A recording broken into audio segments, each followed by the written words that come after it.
Sir, क्या यह बात सच नहीं है कि आपने माइनॉरिटी के बजट को 40% कम कर दिया, स्कॉलरशिप के पैसों में 560 करोड़ रुपए कम कर दिए? ये आपकी मोहब्बत है जो नफरत की निशानी बनती है। नरेंद्र मोदी की सरकार ये नहीं चाहती कि अकलियत और मुसलमानों के बच्चे तालीम याफ्ता होकर इस देश को मजबूत करें। वो उनको हमेशा गुर्बत और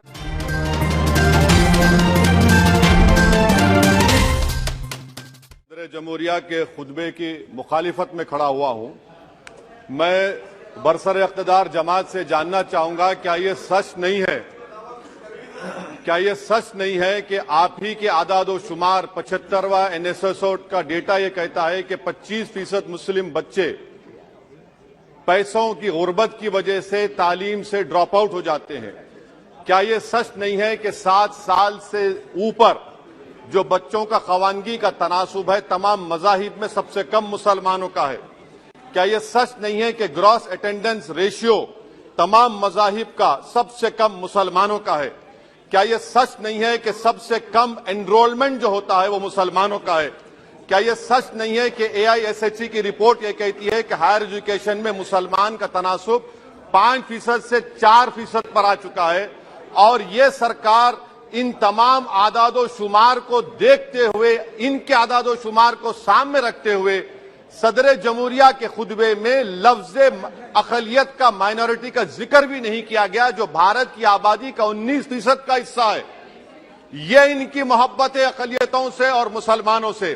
सर, क्या यह बात सच नहीं है कि आपने माइनॉरिटी के बजट को 40% कम कर दिया, स्कॉलरशिप के पैसों में 560 करोड़ रुपए कम कर दिए?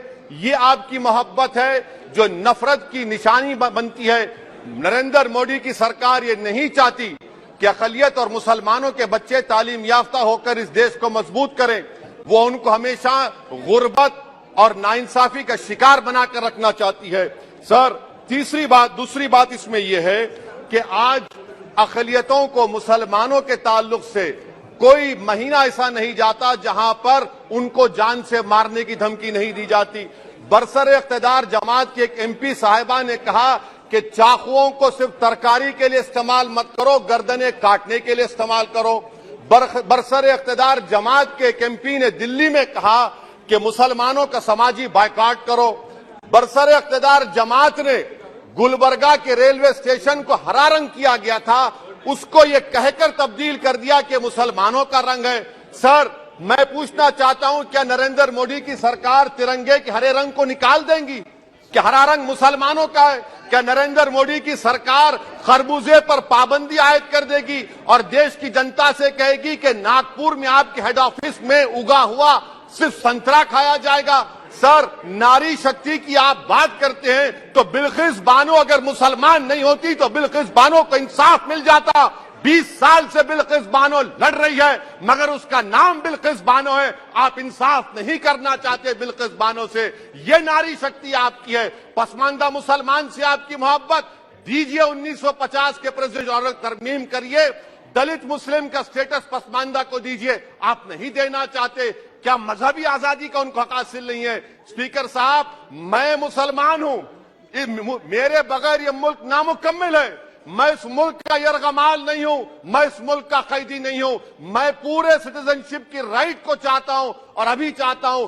कब आप बिहार के सुरजापुरी और कुल्हिया बादरी को कौमी OBC स्टेटस देंगे? स्पीकर साहब, दूसरी अहम बात मैं कहना चाह रहा हूं, चीन का जिक्र आपने किया। क्या प्रधानमंत्री अपनी जबान को जुम्बिश देंगे और चीन का नाम लेंगे? क्या आप चीन को डेमचौक और डेमसांग से उखाड़ कर फेंकेंगे?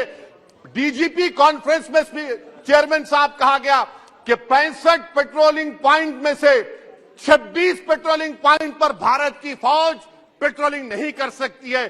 चीन से आप डरते हैं। अरे, डिसएंगेजमेंट हुआ तो डीएस्केलेशन कब होगा, डी इंडक्शन कब होगा? चीन से आप डरते हैं। 3 साल से चेयरमैन साहब 50,000 भारत की फौज हजारों फीट चोटियों पर बर्फ में खड़ी हुई है। देश के प्रधानमंत्री को क्या भारत की आवाम पर भरोसा नहीं है? भारत की फौज पर भरोसा नहीं है? अरे, चीन का नाम लीजिए वजीर आजम, डरिए मत चीन से। तीसरी पॉइंट सर, हमारे कानून के मंत्री चले गए, पैराग्राफ 79 और 82 में बेसिक स्ट्रक्चर पर, आईनी ओहदों पर बैठे हुए लोग बेसिक स्ट्रक्चर पर तनकीद करते हैं, लॉ मिनिस्टर कॉलेजियम पर तनकीद करते हैं। इस ऐवान में जब एनजेसी का बिल आया, मैं वाहिद एमपी था, अब याद होगा आपको, जो मैंने कहा था कि भारत के संविधान के खिलाफ होगा बेसिक स्ट्रक्चर के। इंदिरा गांधी से सबक हासिल करना चाहिए।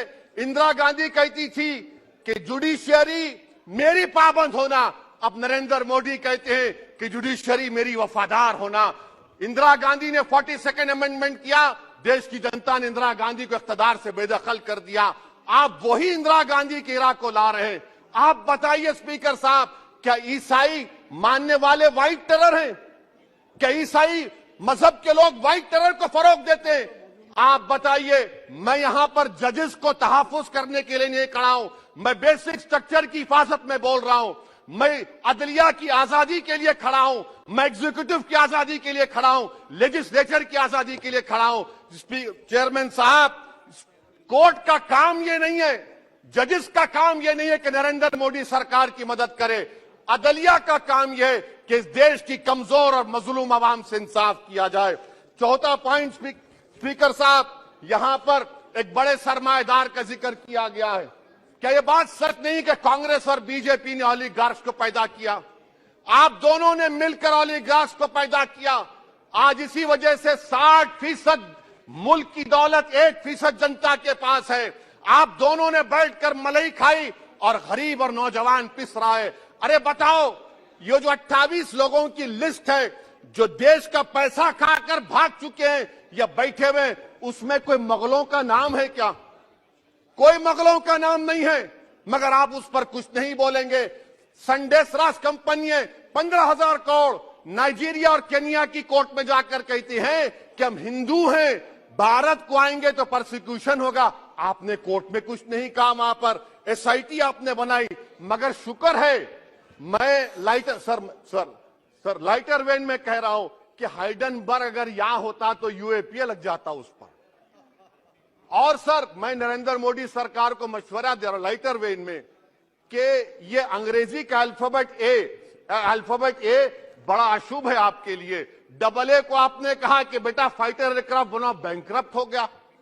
अब कैपिटल A को आपने 17 इंडस्ट्री दे दिए, हम पूरे विश्व में मार्केट कैप हमारा 5वें नंबर पर आ गया। सर, देश के प्रधानमंत्री से बताना चाह रहा हूं कि वजीर दाखिला का नाम भी ए से शुरू होता है।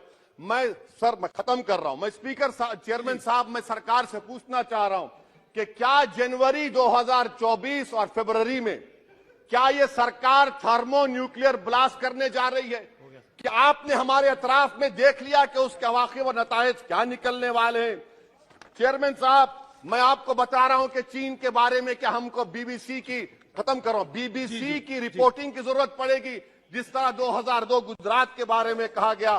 स्पीकर साहब, अकलियतों के बारे में, मुसलमानों के बारे में एक शायर ने कहा था, आग से आग बुझाने को कहा जाता है, जख्म पे जख्म खाने को कहा जाता है। हम वफादार है बताने के लिए, हमको अपना सर कटाने के लिए कहा जाता है। सर, देश के प्रधानमंत्री पूरे फॉरेन टूर में जाते हैं, वहां पर गांधी का नाम लेते हैं। मुझे अप्रीहेंशन, खदशा इस बात का है कि इस देश में 2 बाबा कौम हो जाएंगे, एक सावरकर होगा और एक सौतेला बाबा कौम। कहीं आप महात्मा गांधी को ना बना दे तो सर मैं खत्म कर रहा हूं सर। इसीलिए मैं आपके जरिए से हुकूमत से मुतालबा करता हूं कि प्लेसेस ऑफ वर्शिप एक्ट को डिस्टर्ब ना किया जाए, मुसलमानों का अक़लियतों का बजट बढ़ाया जाए, बिल्किस बानो से इंसाफ करिए, चीन से मत डरिए प्रधानमंत्री, चीन को काट पर फेंकिए। शुक्रिया सर।